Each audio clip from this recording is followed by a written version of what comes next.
آج کا لطیفہ۔ پہلا پاگل، شیر انڈے دیتا ہے یا بچے؟ دوسرا پاگل، واہ واہ، جنگل کا بادشاہ ہے، انڈے دے یا بچے، کیا فرق پڑتا ہے؟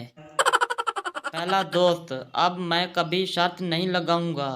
دوسرا دوست، رہنے دو، تم کبھی زندگی میں اپنی بات پر قائم رہے ہو۔ پہلا دوست، ایسی بات ہے تو لگا لو شرط۔ ماں، بیٹا یہ کیا لکھ رہے ہو؟ بیٹا، سلیم کو خط لکھ رہا ہوں۔ ماں، مگر تم کو تو لکھنا نہیں آتا۔ بیٹا، تو کیا ہوا، سلیم کو بھی پڑھنا نہیں آتا۔ ڈاکٹر، آپ کے پاس صرف 2 گھنٹے رہ گئے ہیں، مرنے سے پہلے آپ کسی کو دیکھنا چاہو گے؟ مریض، جی ہاں، کسی اچھے ڈاکٹر کو۔ ڈاکٹر، آپ کو بھوک لگتی ہے؟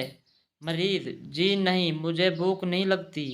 ڈاکٹر، تو پھر اپنا کھانا میری طرف بھیج دیا کریں۔